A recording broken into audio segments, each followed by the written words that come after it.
नमस्कार. पुणे जिल्हा सहकारी गृहनिर्माण संस्था आणि अपार्टमेंट महासंघाच्या पिंपळे सौदागर शाखेतर्फे मी आपल्या सर्वांचं इथे मनपूर्वक स्वागत करतो.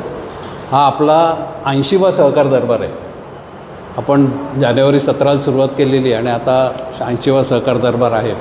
आणि आपण गेल्या एक वर्षापासून आपण जे एक वेगवेगळे विषय घेतो सोसायटीशी संबंधित आणि त्या विषयावर एखादा तज्ज्ञ व्यक्तीचं व्याख्यान ठेवतो, त्याला अनुसरून आता आपण यावेळेस सिनियर ॲडव्होकेट कणाद लहाने यांचं पार्किंग, सोसायटीमधलं पार्किंग याच्या संबंधीचे इश्यूज आणि सोल्युशन या विषयावर व्याख्यान ठेवलेलं आहे. आणि आपण लोकांना आवाहन केलं होतं की तुमचे काय प्रश्न असतील तर त्यांनी आधी पाठवा आणि त्या सगळ्या प्रश्नांना त्यांच्या व्याख्यानामध्ये आपण कव्हर करता येतील त्यांना. त्याप्रमाणे बऱ्याच जणांनी प्रश्न पाठवलेले आहेत आणि सगळ्यांचे प्रश्न आपण ह्याच्यामध्ये त्यांच्या व्याख्यानामध्ये कव्हर करू. व्याख्यान संपलं की आपण क्वेश्चन आन्सर सेशन घेऊ आणि त्या क्वेश्चन आन्सर सेशनमध्ये पार्किंग व्यतिरिक्त दुसरे कुठले विषय असतील ते सुद्धा आपण त्याच्यात डिस्कस करू. मी आपल्या सगळ्यांचं स्वागत करतो. लहाने सरांचं स्वागत करतो. लहाने सरांनी आपल्याला भरपूर वेळ देतात. ते दर सहकार दरबारला रविवारचा दिवस असूनसुद्धा दिवसभर हेक्टिक काम होऊनसुद्धा रविवारच्या दिवशी ते आपल्याला 2-3 तास देतात आणि वेगवेगळ्या विषयांचा अभ्यास करून त्यासंबंधीचे केस लॉज वगैरे काय असतील त्याचासुद्धा आपल्याला त्या माहिती देत असतात. एका ठिकाणी तर आपण अपार्टमेंट टू सोसायटी कन्व्हर्शनचा जो इश्यू होता त्याच्यामध्ये त्यांनी डॉक्युमेंटसुद्धा आपण त्या व्हिडिओवर ते टाकलेले आहेत की डॉक्युमेंटरी प्रूफसुद्धा त्याचा त्यांनी दिलेला आहे. तर अशा पद्धतीने ते खूप मनापासून आपल्याला मदत करत असतात. एक सामाजिक कार्य आपण करतो त्याच्यामध्ये. तर मी त्यांचंही आपल्या महासंघातर्फे आणि तुमच्या सगळ्यांतर्फे स्वागत करतो आणि त्यांना विनंती करतो की त्यांनी आजचा जो विषय आहे parking in the societies problems and solution या विषयावर त्यांनी त्यांचं व्याख्यान सुरू करावं. Good morning all. आपल्याला सर्वांना माहितीच आहे की पार्किंगचा विषय हा किती महत्त्वाचा आहे. आजकाल आपण समाज माध्यमामधनं बऱ्याच वेळा एक गोष्ट पाहतो की अमुक सोसायटीमध्ये गोंधळ झाला, मारहाण झाली, काही ठिकाणी पोलीस केस पण झालेले आहेत, म्हणजे FIR पण रजिस्टर झालेले आहेत की पार्किंगचा वापर कसा करावा आणि कुणी करावा ह्याच्यावरनं. आणि ह्याच्यामध्ये बऱ्याच गोष्टी अशा आहेत माहिती संदर्भातल्या की ज्या आपल्याला पूर्णतः माहिती नसतात. काही अर्धवट गोष्टी माहिती असतात. त्या अर्धवट गोष्टींवरती मग पुढं तक्रार होते, कोर्टापर्यंत प्रकरण जातं आणि शेवटी निकाल जो येतो तो कायद्याच्या चौकटीच्या बाहेर तर कुठलाही निकाल जाऊ शकत नाही. तर म्हणून आजचा जो आपला संदर्भ आहे आपल्याला मूळ समजून घ्यायचं आहे की ह्या पार्किंग रिलेटेड कायद्याची चौकट काय सांगते. आता ह्या प्रामुख्याने आपल्याला 3 गोष्टी समजून घ्यायच्यात. आपल्या सोसायटी रिलेटेड असल्यामुळं आपल्याला आपल्या सोसायटीचे बायलॉज समजून घ्यायचेत, बायलॉजमधल्या डेफिनेशन समजून घ्यायच्यात. दुसरी गोष्ट, पार्किंग पॉलिसी फ्रेम करता येते का आपल्या बायलॉज अंडर. जर पार्किंग पॉलिसी फ्रेम करता येत असेल तर ते कुठं स्पेशल जनरल बॉडीमध्ये होईल, ॲन्युअल जनरल बॉडीमध्ये होईल का मॅनेजमेंट कमिटीमध्ये होईल. काही प्रश्न असे असतात की सोसायटीमध्ये काही रिक्त पार्किंग आहेत त्या मार्क करून सोसायटी ती भाडेतत्वावरती लॉंग लीजला देऊ शकते का, महिन्यावाईज देईल का लॉंग लीजला देईल, किती ड्युरेशनसाठी एखादी पार्किंग सोसायटी अलोकेट करू शकते, कुणाला करू शकते, इलिजिबिलिटी काय आहे. एकाकडे जर एकपेक्षा जास्त गाड्या असतील तर दुसऱ्या गाडीसारखी पार्किंग अलॉट केली जाऊ शकते का. हा राहिला आपला सोसायटी बायलॉज रिलेटेड टॉपिक. अजून आपल्याला एक समजून घ्यायचं आहे की बऱ्याच वेळा एक शब्द आपण लोकल भाषेमध्ये बोलताना एक वापरतो की मी अमुक पार्किंग बिल्डरकडनं विकत घेतलेलं आहे. तर बिल्डरला पार्किंग विकण्याचा अधिकार आहे का. असं पार्किंग जर विकता येत होतं तर त्याच्या आधीची म्हणजे 2010च्या आधीची कंडिशन समजून घ्यायची आपल्याला. 2010ला सुप्रीम कोर्टाचं जे एक काय म्हणू आपण लँडमार्क जजमेंट आहे ते जजमेंट आपल्याला एक 5 ते 6 लाईनमध्ये समजून घ्यायचं आहे. कारण की आपला हा जो टॉपिक आहे, आपले बायलॉज आहेत हे 2010 नंतर ॲडॉप्ट केले गेलेले आहेत. 2014ला बायलॉज बनले गेले. तर 2010चं जे जजमेंट आहे त्याचाही कुठंतरी इम्पॅक्ट आपल्या बायलॉजवरती आपल्याला पाहायला मिळतो. अजून आपण याच्यामध्ये एक टॉपिक समजून घेणार आहोत की पार्किंग म्हणजे अजून काय काय.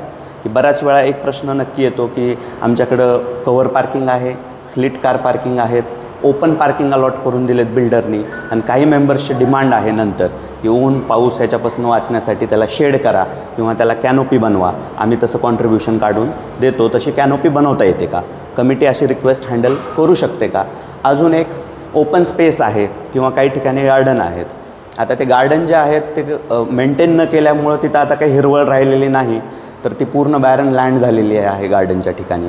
मग अशी बॅरन लँड जी झाली आहे गार्डनची त्याला GBM अप्रूव्हल घेऊन पार्किंगमध्ये कन्वर्ट करू शकते का, त्याला पार्किंगमध्ये मार्किंग केल्या जाऊ शकते का. अजून एक फार महत्त्वाचा विषय येतो की बघा स्टँडर्ड जे आहे पार्किंगचं, कुठलं आपण म्हणू कवर पार्किंग असेल किंवा car parking, open car parking असेल, तर ह्याची एक प्रामुख्याने आपला जो नोंदणी विभाग आहे, रजिस्ट्रेशन डिपार्टमेंट, प्रॉपर्टी रजिस्ट्रेशन जे करतात, ह्यांनी एक स्टँडर्ड घेतलेलं आहे की पार्किंगची एक एरिया असली पाहिजे, फिक्स एवढी पार्किंग असलीच पाहिजे. हे कशासाठी घेतलं गेलं आहे, तर एक म्हणजे महानगरपालिकेचे जे डेव्हलपमेंट कंट्रोल रूल्स आहेत ते, प्लस मुद्रांक किती पार्किंगवरती घ्यायचा, ह्याच्यासाठी एक फिक्स त्यांनी दिलेला आहे. 11 स्क्वेअर मीटरची पार्किंग असलीच पाहिजे. 11.18 की 11.78 असं काहीतरी फिगर आहे ती. 11 ऑड अशी स्क्वेअर मीटरची ती पार्किंग असली पाहिजे. मग काही ठिकाणी हा डिस्प्यूट येतो की आता नॅचरली काय प्रत्येक पार्किंग 18 म्हणजे 11.78 किंवा जे काही असेल ते ऑड स्क्वेअर मीटरमध्ये नसते. काही ठिकाणी ती थोडीफार कमी भरते आणि काही नॅचरली एक जागा तयार होते की एका मागे दुसऱ्या 2-3 टू व्हीलर लावता येतात. मग ते जे एक्स्ट्रा टू व्हीलर लावतात त्या पार्किंग अलोकेटेडमध्ये, त्या ठिकाणी मेंबर्स ऑब्जेक्शन घेतात की ती कॉमन एरियामधला पार्ट येते, त्यामुळे सोसायटीने त्यांना दंड लावा. तर प्रामुख्याने आज जी आपली रूपरेषा असणार आहे या डिस्कशनची, तर ही पूर्ण ब्रॉड स्केलेटन असणार आहे. ह्याच्यामध्ये मेजर जे आपण आता हे समजून घेणार आहोत ह्याच्यातच प्रश्नांची उत्तरं दडलेली आहेत. ह्याच्या व्यतिरिक्त काही प्रश्न नाहीत. हे जे सांगितलेल्या गोष्टी आहेत ह्याच आहेत. तर पहिलं समजून घेऊ पार्किंग कुठले कुठले असतात. सगळ्यात पहिलं split car parking, cover car parking आणि ओपन कार पार्किंग. आता महानगरपालिका काय करते, जेव्हा केव्हा कुठलाही डेव्हलपर आपल्या लँडसाठी तिथं डेव्हलपमेंटची परमिशन म्हणजे आपण कमेन्समेंट किंवा बांधकाम सुरू करण्याचा परवानगी मागण्यासाठी एक लेआउट टाकतात, तेव्हा तिथं किती टेनामेंट्स बनतील, एक पहिलं प्रपोजल असतं की तिथं किती टेनामेंट्स बनणार, म्हणजे टोटल युनिट्स किती बांधल्या जाणार आहेत.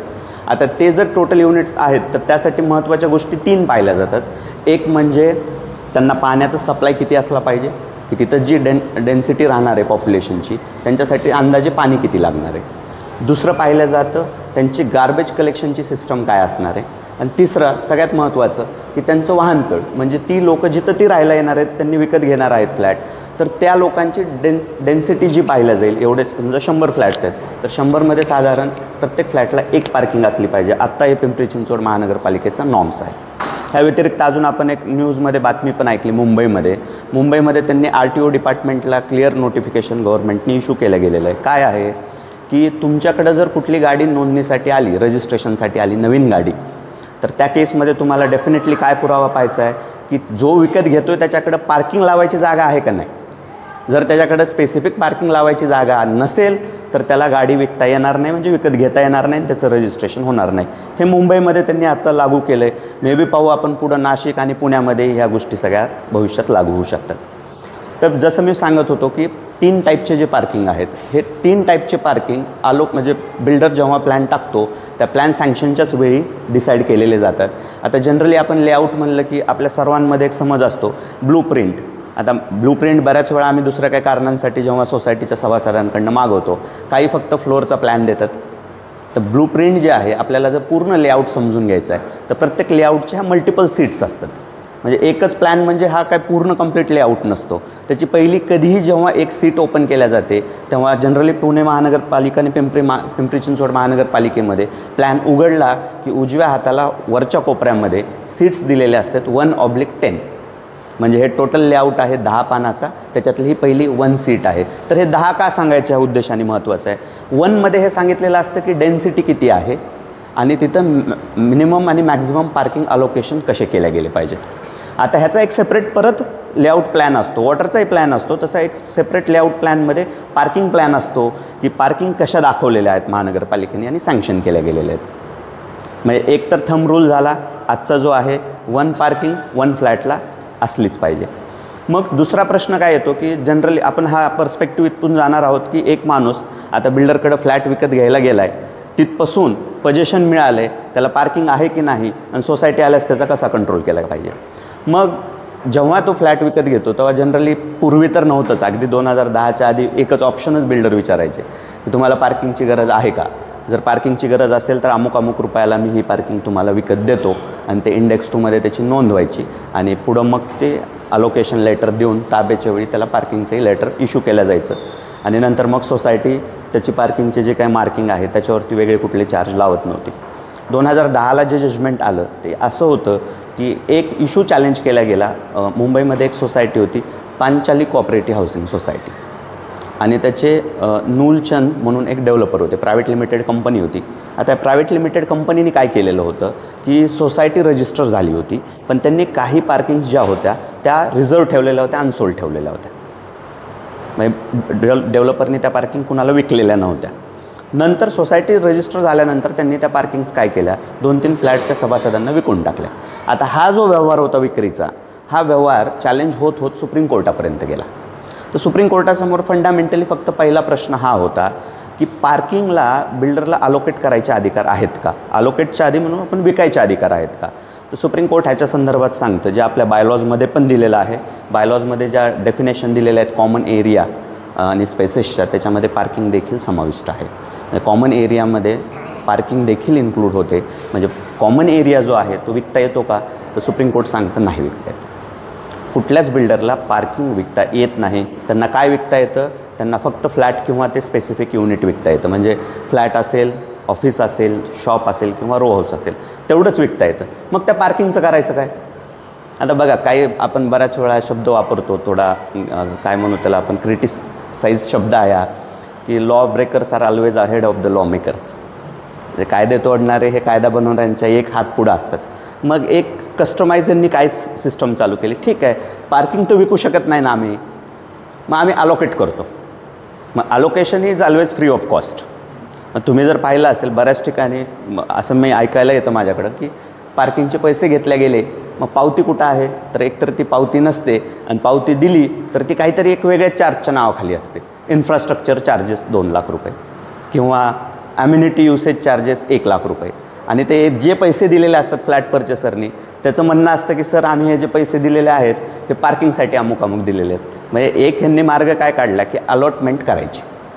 बिल्डर काय करतो, फ्लॅट विकताना एक अलॉटमेंट लेटर इश्यू करतो, सांगतो की अमुक अमुक ठिकाणी तुमचा पार्किंग स्लॉट नंबर हा असेल आणि तो तुम्ही वापरू शकता. वापरण्याचे अधिकार आहे. तिथं सगळ्यात महत्त्वाची गोष्ट समजून घेण्याची काय आहे आपल्याला, पार्किंग विकल्या गेलेली नाही, ती अलोकेट जरी आले तरी ती ओपन पार्टमधला आहे, ओपन स्पेसमध्ये येते, कॉमन स्पेसमध्ये येते आणि ते फक्त वापरण्याचा अधिकार त्या सदनिका विकत घेणाऱ्या व्यक्तीला दिलेला आहे.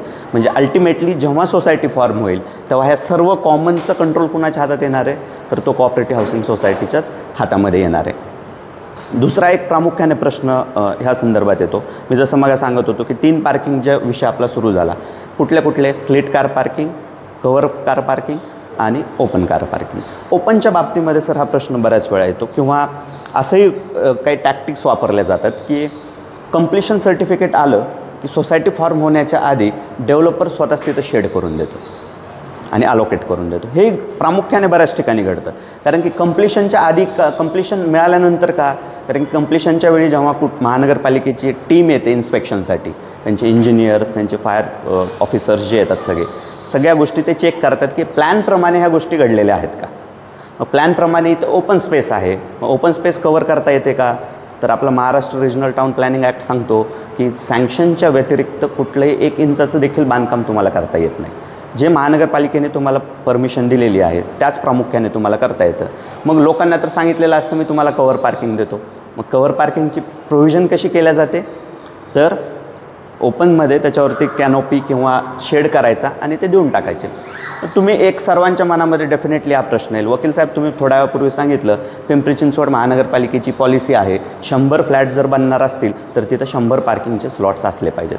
मग एक्स्ट्रा पार्किंगची गरज काय, तर आता इथं काय येतो विषय की बऱ्याच फ्लॅट्स जे आहेत 3 BHK फ्लॅटला आजकाल 2 पार्किंग 3 पार्किंग सांगून विकल्या जातात की 3 BHK मोठे फ्लॅट्स त्यांचा रेट जास्त असतो. म्हणून जे काही अलोकेटेड पार्किंग आहेत किंवा सँक्शन पार्किंग आहेत ते ह्याच्यामध्येच कुठंतरी अलोकेशनमध्ये त्याच्यामध्ये गफलत होते. त्याच्यामुळं जे काही 2 BHK 1 BHK वाले आहेत त्यांना एक मिळणं अपेक्षित आहे ते मिळत नाही. मग त्याची एक अल्टरनेट ॲडजस्टमेंट म्हणून मग ओपन ठिकाणी जिथं कुठं रस्ता जागा असेल त्या ठिकाणी असे पार्किंग अलोकेट करून दिले जातात. आता आपण येऊया पुढल्या सगळ्यात महत्त्वाच्या पार्टवरती. मोफा कायदा काय सांगतो, Maharashtra ownership of flats act, आणि रेरा काय सांगतो. आज प्रामुख्याने आत्ता सोसायटी बनलेलीच नाही अजून, आपण जे डिस्कशनमध्ये चाललो आहे. फ्लॅट त्यानं घेतला विकत त्या व्यक्तीने, त्याला अलॉटमेंट लेटर मिळालं, ताबा मिळण्याच्यापर्यंत आपण आलो आहे. तर मोफाची तरतूद काय सांगते, तर मोफा कायदा कुठल्याच त्यांच्या पूर्ण स्टॅट्यूटमध्ये पार्किंग ह्या शब्दाला डिफाईन करत नाही आणि पार्किंगबद्दल कुठलंच भाष्य करत नाही. ओनरशिप ऑफ फ्लॅट्स ॲक्टमध्ये पार्किंग हा शब्द कुठेही डिफाईन झालेला नाही. मग रेरामध्ये तर डिफाईन झालेला असेल पार्किंग शब्द, तर रेरामध्ये देखील पार्किंग शब्द हा डिफाईन झालेला नाही. पण रेरामध्ये पार्किंग अलोकेशनबद्दलची तरतूद आहे. म्हणजे डेव्हलपरनी कशा मॅनरमध्ये पार्किंग अलॉट केली पाहिजे, जे सँक्शन प्लॅन आहेत त्याला अनुसरूनच त्यांनी पार्किंग अलॉकेट केली पाहिजे, असं मोफा आणि रेरा हे 2 कायदे सांगतात. मग येऊया आता सोसायटीचा आपले मॉडेल बायलॉज. जसं मी मग सांगत होतो की आपला बायलॉ 33 जो आहे, बायलॉ 3 जो आहे, हा बायलॉ 3 आहे इंटरप्रिटेशनचा क्लॉज. इंटरप्रिटेशनचा क्लॉज म्हणजे तुम्ही कुठलेही बायलॉज वाचा, कुठलाही ॲक्ट वाचा, कुठलाही, त्यातले पहिला जिथं इंटरप्रिटेशनचा क्लॉज असतो डेफिनेशन, म्हणजे ह्या कायद्यामध्ये जे पुढं शब्द वापरले गेलेले आहेत त्याचा एक्झॅक्ट मिनिंग काय काढायचा. जसं की आता मॉडेल बायलॉजमध्ये मेंबरचा अर्थ काय काढायचा, असोसिएट मेंबरचा अर्थ काय काढायचा, जनरल बॉडी म्हणजे काय, कारण की पुढं तो पूर्ण ह्याच्यामध्ये वारंवार हा शब्द वापरला गेलेला आहे. तर वारंवार शब्दाच्या पहिल्याच इंटरप्रिटेशन क्लॉजमध्ये डेफिनेशन दिलेले असतात. तर डेफिनेशनमधला जो सेक्शन 3 आहे आपल्या बायलॉजचा, त्याचा सबसेक्शन 22 आणि त्याचा सबसेक्शन C हा सांगतो की त्याच्यामध्ये सर्वात महत्त्वाचं common area and facilities define केले गेलेले आहेत. कॉमन एरियाज आणि फॅसिलिटीज की ज्या सोसायटीच्या ओनरशिप खाली असतात, सोसायटीच्या कंट्रोल खाली असतात आणि सोसायटीने त्या मेंटेन करायच्या असतात. त्याच्यामध्ये जो मी सांगितला 22C जो सांगतो तो सांगतो पार्किंग स्पेस देखील कॉमन एरिया आणि फॅसिलिटीजचा पार्ट अँड पार्सल असतो. मग ह्याच्यावरनं काय आपल्याला बोध होतो की याच्यावरनं हा बोध क्लिअर होतो, जसं मी त्या मूलचंदच्या केसचा तुम्हाला रेफरन्स दिला, पार्किंग कुणालाही विकल्या गेलेले नाही आहेत. जे पार्किंग आहेत ते कॉमन एरियाचा पार्ट आणि पार्सल आहेत. त्याच्यामुळं पूर्ण कंट्रोल कुणाचा राहील त्याच्यावरती, कोऑपरेटिव्ह हाऊसिंग सोसायटीचा राहील. आता पुढं बायलॉजमध्ये परत डिफाईन केलेला आहे 3X मध्ये 310मध्ये पार्किंग हा शब्द डिफाईन केला गेलेला आहे. पार्किंग हा शब्दाचं म्हणलेलं आहे की एकतर कव्हर पार्किंग किंवा ओपन पार्किंग जी प्रॉपरली मार्क केल्या गेलेली आहे. सोसायटीच्या प्रिमायसेसमधला कव्हर पार्किंगचा स्पेस किंवा ओपन पार्किंगचा स्पेस जो स्पेसिफिकली मार्क केला गेलेला आहे की तिथं गाडी लावायची, अशा ज्या स्पेसेस आहेत त्याला पार्किंग म्हणून पुढं बायलॉजमध्ये डिफाईन केलं गेलेलं आहे. आता मेन प्रामुख्याने येऊया पार्किंग पॉलिसीबद्दल. त्याच्या आधी एक मजेशीर गोष्ट सांगतो. वाकडमधली एक सोसायटी होती.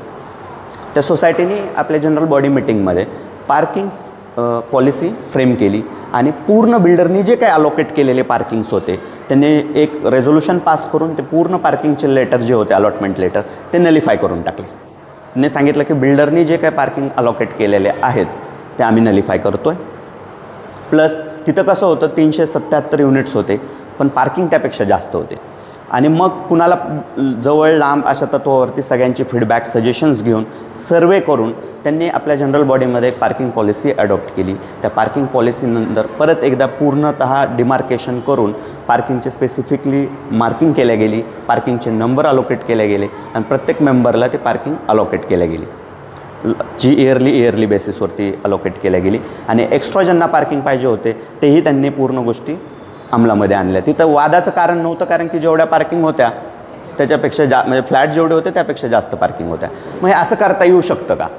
अशी पार्किंग पॉलिसी कमिटीला जनरल बॉडीमध्ये ठेवून पास करता येऊ शकते का? जर आपण त्याला हो म्हणतोय तर कुठंतरी त्या कायद्याच्या तरतुदीमध्ये असलं पाहिजे. आपण जनरली ऐकतो कलम 72 जो आहे MCS ॲक्टचा, तो जनरल बॉडीला सुप्रीमसी देतो. सुप्रीमसी म्हणजे काय? सोसायटीच्या मॅनेजमेंट अफेअर्स रिलेटेड कुठलेही डिसिजन घेण्याचा सर्वतोपरी सर्वोच्च अधिकार कुणाला राहील तर तो त्या सोसायटीच्या जनरल बॉडीला राहील. पण तो अधिकार किंवा असे ठराव पास करताना त्या जनरल बॉडीने प्रामुख्याने आपल्या मर्यादा लक्षात घेतल्या पाहिजेत. त्या मर्यादा काय आहेत? तर असे ठराव हे कुठलेही भारताच्या संविधानाला किंवा भारताच्या प्रस्थापित कायद्याच्या विरुद्ध नसले पाहिजेत.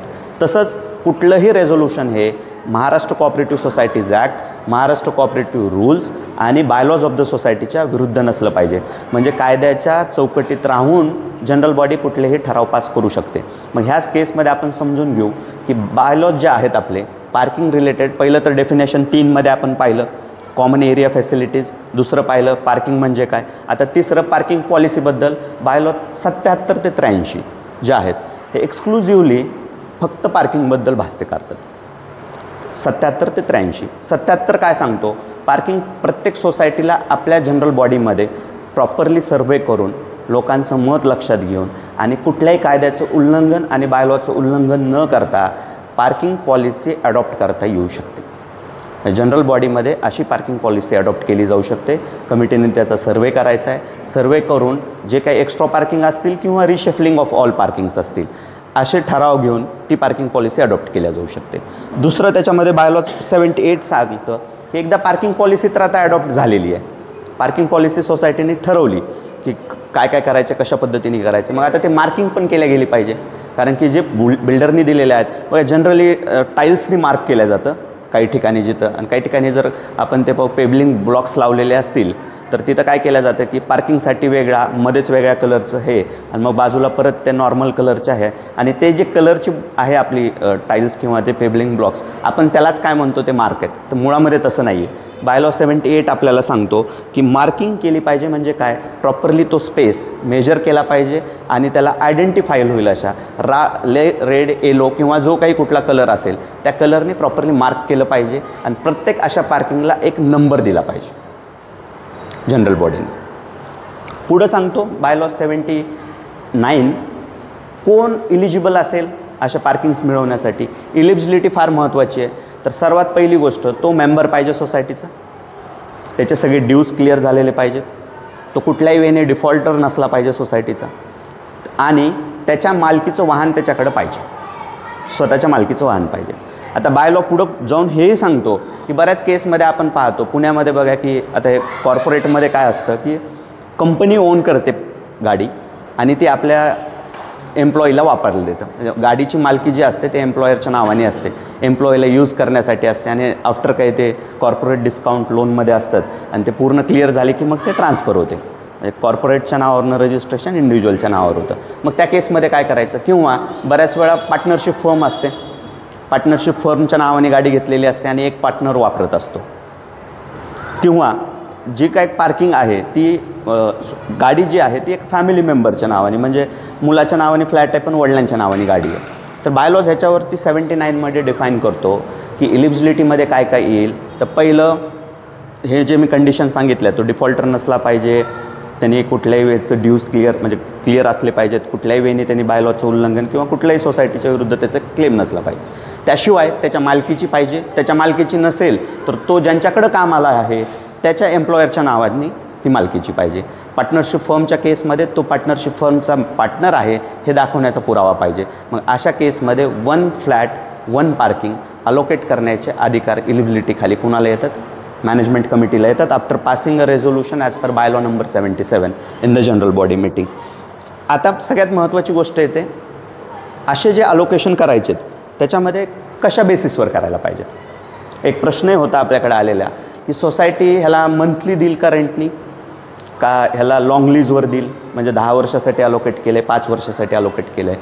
तर बायलॉज क्लिअर आहे ह्याच्याबद्दल, तुम्हाला मंथली देता येणार नाही आणि लाँग टर्म लीजनी देता येणार नाही. तुम्हाला अशा अलॉटमेंट्स हे इयर टू इयर बेसिसवर करावं लागेल. एक्झॅक्ट शब्द जो आहे बायलॉमध्ये इयर टू इयर बेसिसवरती, म्हणजे ह्या फायनान्शियल इयर किंवा 1 जानेवारी ते 31 डिसेंबरपर्यंत किंवा फायनान्शियल इयर, ह्या 2 पद्धतीने ते अलोकेट करू शकता.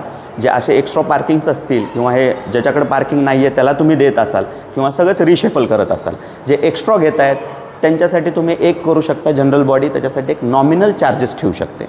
आता नॉमिनल किती असले पाहिजे हे केस टू केस डिफर करेल, आणि हे पैसे किती घ्यायला पाहिजे इयरली बेसिसवरचे हे जनरल बॉडीच्या ज्युरिडिक्शनमधला किंवा त्यांच्या डिस्क्रिशनमधला विषय आहे. जनरल बॉडी जे काही चार्ज हे करेल त्या पद्धतीने त्यांनी ते पे करायचे आणि अलोकेशन करून घ्यायचे. आता पुढले जे 2-3 मुद्दे आहेत ना बायलॉजमधले, हे थोडेसे वादाचे आहेत. आता इथपर्यंत ठीकच होतं की 100 लोक होते, 100 पार्किंग होते, अलोकेट केले, जनरल बॉडीने सांगितलं कुणाकडनं काही पैसे घेऊ नका. आता विषय येतो, जे 110 पार्किंग आहेत, लोक आहेत 100 गाड्यापेक्षा 110 गाड्या आहेत, कुणाकडं 2 गाड्या आहेत, असे एक्स्ट्रा जे लोक आहेत ज्यांच्याकडं अदरवाईज दॅन 1 गाडी आहे आणि त्यांना एक्स्ट्रा पार्किंगची गरज आहे, ते अशा मेंबर्सला पार्किंग मिळवण्याचा अधिकार आहे का. तर बायलॉ पुढे जे सांगतो, बायलॉ 80 सांगतो एक्सेस पार्किंग अलोकेट करता येते का. तर पूर्वी तर सांगितलं आधीच्या आपण जे काही तरतुदी पाहिल्या 78-79मध्ये की 1 गाडी 1 पार्किंग, पण पुढं हे प्रामुख्याने एक सांगतो की आज ज्या सोसायट्यांमध्ये एक्सेस पार्किंग आहेत, ज्या सोसायट्यांमध्ये अलोकेशनच्या व्यतिरिक्त एक्स्ट्रा पार्किंग आहेत, नॅचरली त्या पार्किंग आहेत, नंबर आहेत, मार्क केलेले आहेत, अशा पार्किंग देखील फर्स्ट कम फर्स्ट सर्व बेसिसवरती किंवा लॉटरी सिस्टमने जो एक्स्ट्रा मेंबर मागतो आहे त्याला अलोकेट करता येते. पुढली तरतूद महत्त्वाची येते ती फक्त म्हणजे नॉमिनल एक आहे की अशा अलोकेशनसाठी प्रिस्क्राईब फॉर्मॅटमध्ये जो काही दिलेला आहे MCS ॲक्टमध्ये त्या मेंबरने ॲप्लिकेशन करायचं आहे. आणि हे सगळे त्या ॲप्लिकेशनमध्ये हे असेल की मी ज्यासाठी मला अलोकेट केल्या गेल्या अदरवाईज नाही मी त्याचा वापर करणार नाही. पार्किंग जिथं आहे मी ते व्यवस्थित पद्धतीनेच लावीन आणि जेव्हा माझं पार्किंग अलोकेशन कॅन्सल होईल मी तो पार्किंग स्लॉट सोसायटीला सरेंडर करेल. मी कुठल्याही पेमेंटला डिफॉल्ट करणार नाही. असे एक अंडरटेकिंग टाईप तो ॲप्लिकेशन असतो. तो ॲप्लिकेशन देणं मॅन्डेटरी आहे मेंबरला. तो ॲप्लिकेशन देणं मॅन्डेटरी आहे. बेस अपॉन दॅट ॲप्लिकेशनच त्या गोष्टी पुढे हे होतील. आता बाय लॉ परत लास्ट पाहूया 82 काय सांगतो. जर का त्या मेंबरनी त्याला जे ॲन्युअल चार्जेस सांगितलेले आहेत ते पेमेंट करण्यामध्ये जर डिफॉल्ट केला तर ऑन इमिडिएट बेसिस त्याचं अलोकेशन रिवोक केलं जाईल. मॅनेजमेंट कमिटीला अधिकार राहील की ते अलोकेशन रिवोक करायचं आहे. कुठल्यासाठी एकतर त्यांनी पेमेंट केलं नसेल तर आणि जे ॲप्लिकेशनमध्ये अंडरटेकिंग आहेत त्याचं कुठलं व्हायलेशन केलं असेल तर. आता हे आपण एकदम ब्रॉड स्केलेटन पाहिला पार्किंग रिलेटेड आपल्या बायलॉजच्या संदर्भामध्ये आणि MCS ॲक्ट प्लस आपण मोफा आणि रेराच्या तरतुदी पाहिल्या. मूलचंदचं जजमेंट पाहिलं. आता ह्या व्यतिरिक्त आपण जाऊया आता एक टिपिकल सिनॅरिओजमध्ये समजून घेऊ आपण. एक मेंबर आहे व्हिजिटर पार्किंगमध्ये गाडी लावतो. एक मेंबर आहे जो ओपन स्पेसमध्ये पार्किंग करतो गाडी, जो पार्किंग स्पेसच नाही आहे, जे काही लहान मुलांना खेळण्यासाठीची जागा आहे अशा स्पेसमध्ये तो येऊन तिथं गाडी पार्क करतो. त्याला किती वेळा आम्ही वॉर्निंग दिली तरी तो काढत नाही. मग कमिटी त्याच्यावरती दंड लावू शकते का? तर आता एक समजून घेऊ आपण. जसं हे पार्किंग संदर्भात पहिले हे घेतले बायलॉज, आपल्याला अजून एक बायलॉ समजून घेणं गरजेचं आहे अशा टिपिकल सिच्युएशनला हँडल करण्यासाठी. तो म्हणजे बायलॉ 169A. हा काय सांगतो बायलॉ 169A की तुम्हाला दिलेली जागा त्या जागेच्या व्यतिरिक्त तुम्ही जो काही यूज करताय तो युसेज जो असेल तो एन्क्रोचमेंटमध्ये येईल. आता एन्क्रोचमेंट शब्द हा आणि कुठल्या जागेसाठी हा एन्क्रोचमेंट लागू होईल हा 169मध्ये प्युअरली डिफाईन केला गेलेला आहे की म्हणजे पोडियममध्ये असेल, स्टेअर केस असतील, लॉबीज असतील, त्याच्यानंतर पार्किंग्स असतील, अशा ठिकाणी जे काही तुम्हाला दिल्यापेक्षा लोकेशनपेक्षा जास्त तुम्ही वापरताय त्याला एन्क्रोचमेंट म्हणलं जाईल. मग फाईन लावता येईल का? फाईन लावता येईल. तर त्याच्यामध्ये तरतूद सांगते 169A अशा एन्क्रोचरला तुम्हाला 5 टाइम्स मंथली मेंटेनन्स लावता येतो. कधीपर्यंत?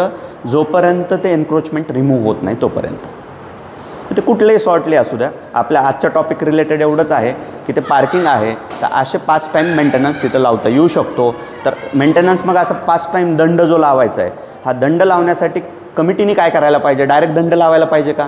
आता ह्याच्या आधी जे काही अशा केसेस कोर्टापर्यंत कॉपरेटिव्ह कोर्टापर्यंत गेलेल्या आहेत किंवा कॉपरेटिव्ह कोर्टापर्यंत न जाता आता ते दंड वसुली करायचं आहे. दंड तर लावला आहे, दरवर्षी आपण लावतो आहे, दर महिन्याचा लावला गेला आहे, पण आता ते वसूल करायचं आहे. तर वसूल करायचं आहे तर 154B29 नुसार अर्ज करावा लागेल रिकव्हरीला. मग तिथं प्रामुख्याने गोष्ट पाहिल्या जाते की एक शब्द फार महत्त्वाचा आहे. आपण आपल्या रिकव्हरीच्या लेक्चरमध्ये याच्या आधी जे झालेलं होतं त्याच्यात बोललेलोच आहे. तो म्हणजे मेंटेनन्सच्या व्यतिरिक्त तुम्हाला पैसे वसूल करता येतात.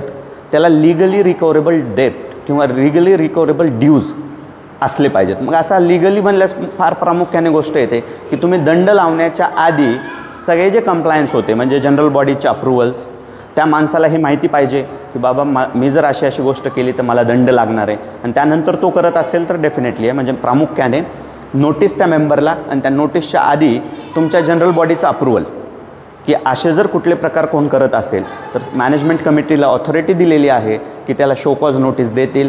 सॅटिस्फॅक्टरी जर ॲन्सर आलं नाही तर from the date of notice त्याला 5 पट दंड लावायची प्रोव्हिजन करता येऊ शकते.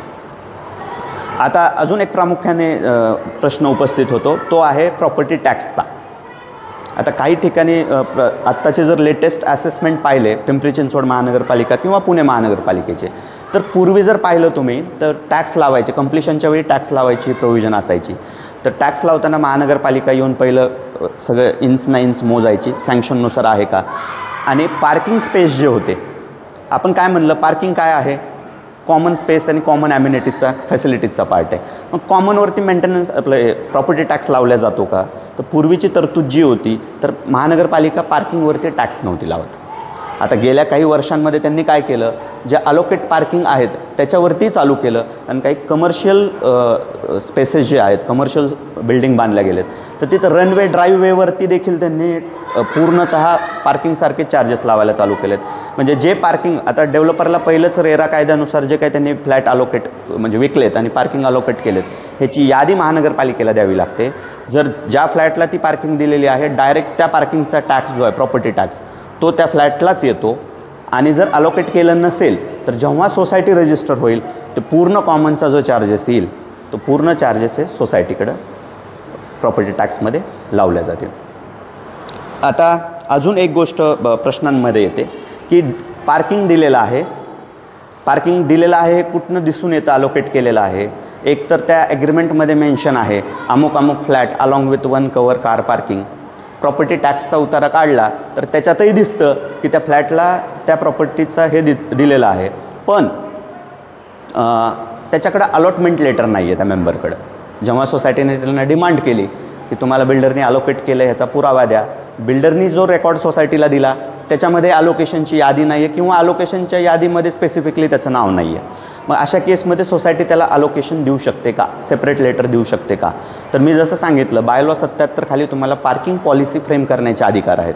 म्हणजे काय पार्किंग पॉलिसी फ्रेम करायची म्हणजे काय, एकदमच आपण त्याला लिबरल वेने किंवा रिजिड वेने न घेता त्याला थोडंसं फ्लेक्झिबल वेने घेतलं पाहिजे. रिजिड वे ह्याच्यासाठी म्हणलं मी की सगळंच कॅन्सल करून टाकायचं आणि परत रिअलोकेट करायचे. जर असं केलं तर माझ्या ओपिनियनमध्ये एक वादाला कुठंतरी तोंड फुटेल की ज्यांना कुणाला अन्याय झाला, मला पार्किंग मिळाली आणि चुकीच्या जागी मला सोसायटीने दिली आहे, तर अशा पार्किंग रिलेटेड तो व्यक्ती कलम 91 नुसार कोऑपरेटिव्ह कोर्टात जाऊ शकतो. आणि 1 पेक्षा 2 असे जास्त असतील तर फ्लडेड ऑफ केस येतील सोसायटीच्या अंगावरती जर रिजिड वेनी गेलो तर. मग अशा केसमध्ये सोसायटी काय करू शकते की त्या प्रत्येक बिल्डरचे जे काही अलोकेशन लेटर आहेत that is secondary part. Society आता स्वतः अलोकेशन लेटर देईल, पण आता सोसायटीने स्वतः अलोकेशन लेटर देण्यासाठी त्या मेंबरनी सफिशियंट डॉक्युमेंट सोसायटीकडे दिले पाहिजेत की त्याला ती अलॉटमेंट आहे जी सोसायटी कन्फर्म करते. पण अशा कुठल्याही ज्या पॉलिसी आहेत अगदी रिजिड, फ्लेक्झिबल किंवा लिबरल ह्याच्यापैकी ज्या तिन्ही वेनी तुम्हाला बनवायच्यात ह्या इसेन्शियली बायलॉ 77 खाली तुमच्या जनरल बॉडीकडनं अप्रुव्हल घेऊन तुम्ही त्या करायला पाहिजे. ह्याच्यातले क्वेश्चन्स मेजरली पार्ट कवर केलेले आहेत आपण, हेच आहेत.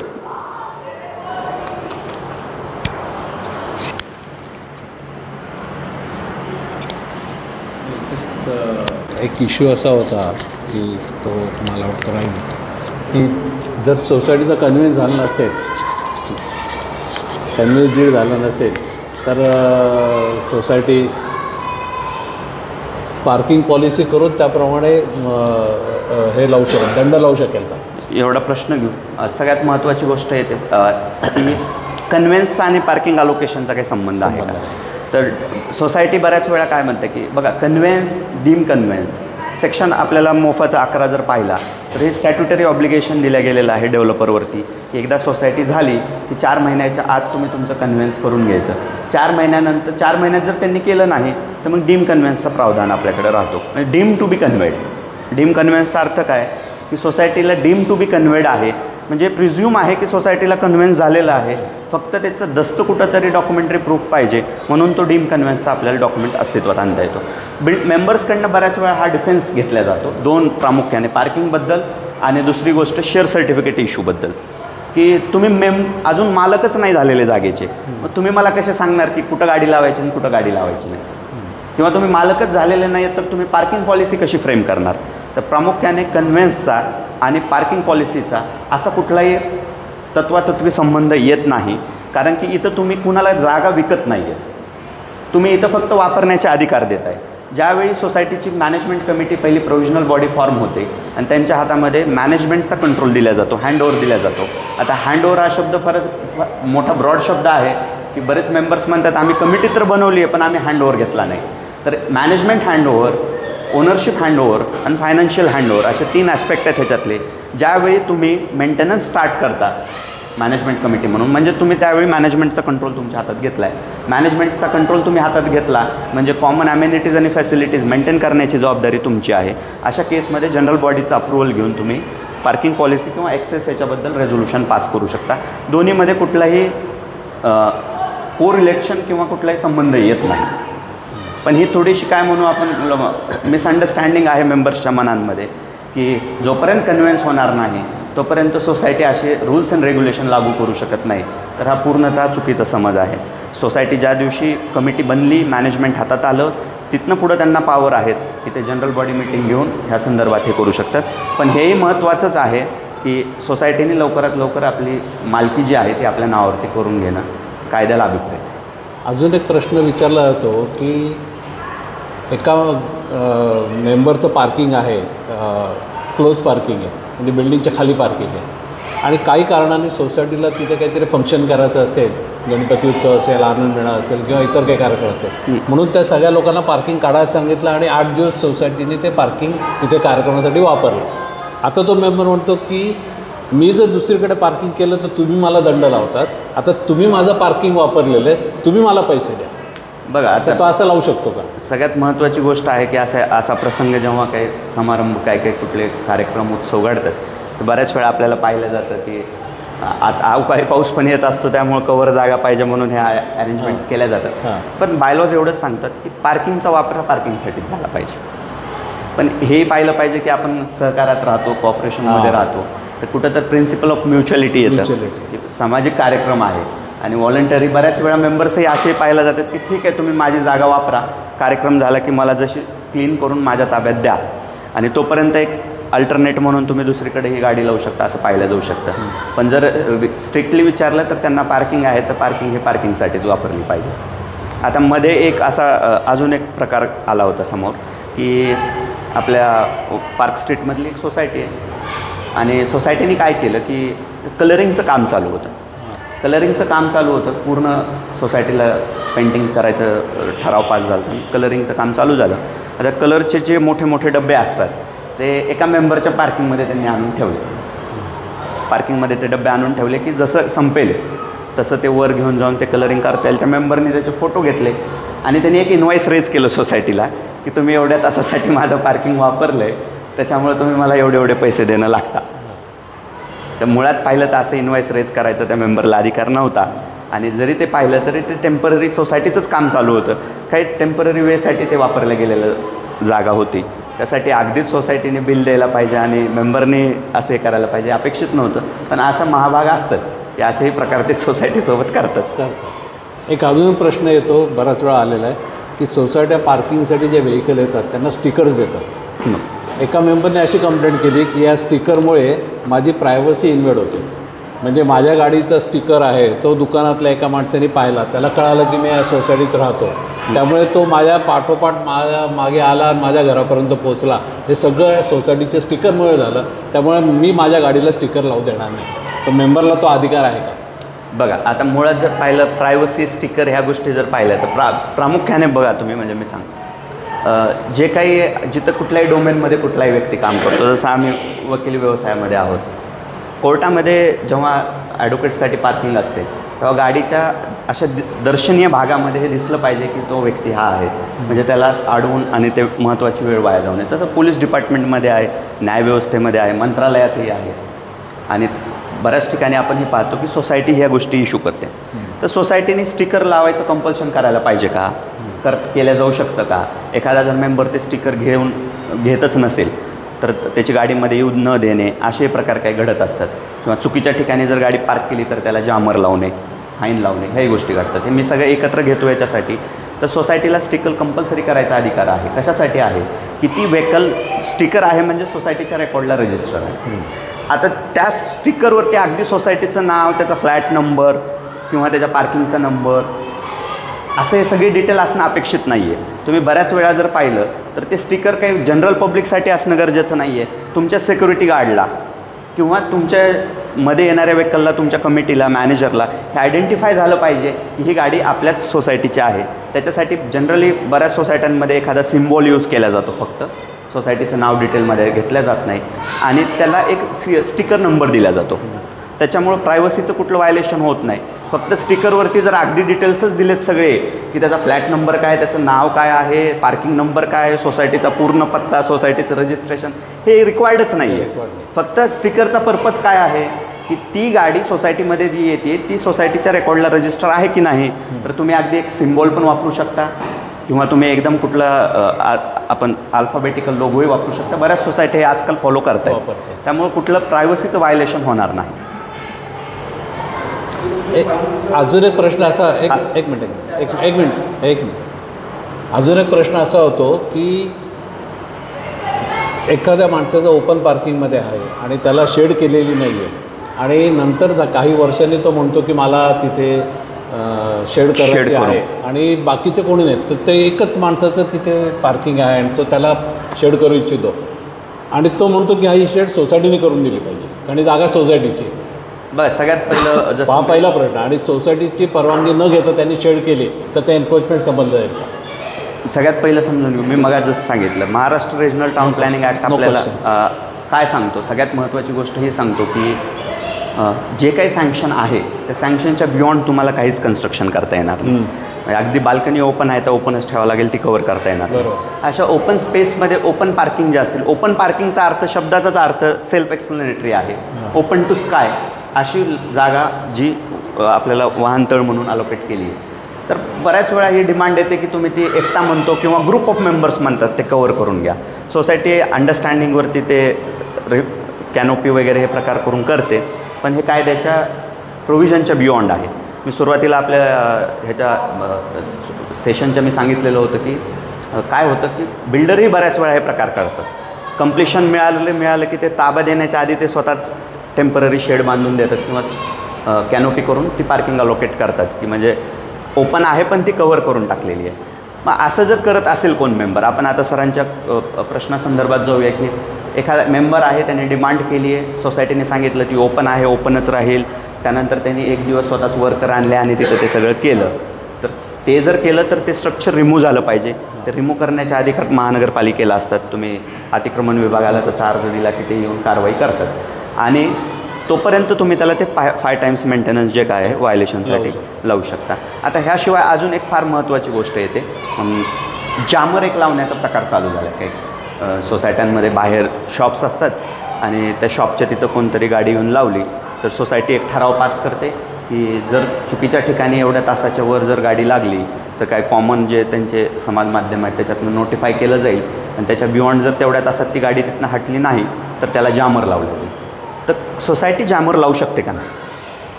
हा जामर लावण्याचा अधिकार फक्त पोलिसांनाच आहे असा प्रामुख्याने बराच वेळा हा प्रश्न येतो. उदाहरणासाठी आपल्या वाकडमधल्याच एरियातली एक सोसायटी आहे, मॉलच्या जवळ ती सोसायटी असल्या कारणाने मॉलचं पार्किंग महाग, सोसायटीच्या समोरली जागा मोकळी फ्री. मग लोक तिथं शॉपिंगला जाण्याच्या आधी येऊन असा प्रसंग घडला, गाडी लावायची. मग सोसायटीने काय केलं, जनरल बॉडीमध्ये एक ठराव मांडला की असा हा प्रामुख्याने तक्रारी येत आहेत की बाहेरले लोक येऊन इथं गाड्या लावतात आणि तासन तास त्या गाड्या तिथं अशाच असतात, ते परत घेऊन जातात आणि ते सोसायटीच्या मालमत्तेचा कन्व्हेन्स झालेलं होतं या केसमध्ये. मालमत्तेचा वापर चुकीच्या पद्धतीने होतो आहे, मेंबर न करता बाहेरचेच नॉन मेंबर लोक करत आहेत. तर सोसायटीने ठराव पास केला, अशा नॉन मेंबरला पहिलंच ज्या ठिकाणी अशा आपल्याला भीती आहे की अशा पार्किंग होतात गाड्यांच्या त्या ठिकाणी एक व्यवस्थित मराठी आणि इंग्लिशमध्ये नोटीस बोर्ड लावल्या जाईल की इथं जर गाडी लावली तर त्याच्यावरती कायदेशीर कारवाई म्हणजे हे जामर लावलं जाते. मग ते बोर्ड लावले, सगळं झालं, जामर लावल्या, ते माणूस आला टू व्हीलर लावून गेला, सिक्युरिटी गार्ड आला, त्यांनी जामर लावला, तो परत आल्या त्यांनी 100 नंबरला फोन केला, पोलिसांना कॉल केला. पोलिसांनी येऊन सांगितलं की तुम्हाला हा अधिकार नाही. तर प्रामुख्याने इथं गफलत अशी झाली की जरी ती सोसायटीची जागा असली तरी पोलिसांच्या अंडरस्टँडिंगने असं वाटलं असू शकतं त्या केसमध्ये की हा मेन रस्त्यावरती गाडी लावल्या गेलेली आहे आणि हा मेन रस्ता सगळ्या पब्लिकचा आहे, मग तिथं फक्त पोलिसांना जामर लावण्याचा अधिकार आहे, सोसायटीला नाही. तर पेनल खाली ह्याच्यामध्ये तुम्ही सोसायटी असा ठराव पास करू शकते की चुकीच्या ठिकाणी जर कोण गाडी लावत असेल एवढ्या तासाच्या व्यतिरिक्त तर गाडीला जामर लावण्यात येईल. पण ते काय असलं पाहिजे, इसेन्शियली पब्लिकची जागा नसली पाहिजे, सोसायटीच्या मालकीची जागा पाहिजे, सोसायटी प्रायव्हेट स्पेस पाहिजे सोसायटीची. कसं सर, ज्याप्रमाणे मी मगाशी सांगितलं त्याप्रमाणे की आता आपला हा व्याख्यानाचा मुख्य विषय हा आता संपलेला आहे आणि क्वेश्चन आन्सर्स हे आपण त्याच्यानंतर सुरू करणार आहोत। मी लहाने सरांना मनापासून धन्यवाद देतो या व्याख्यान दिल्याबद्दल आणि या गोष्टी दिल्याबद्दल। आणि आता आपण ह्याच्या पुढे आपले क्वेश्चन आन्सर सुरू करू। धन्यवाद।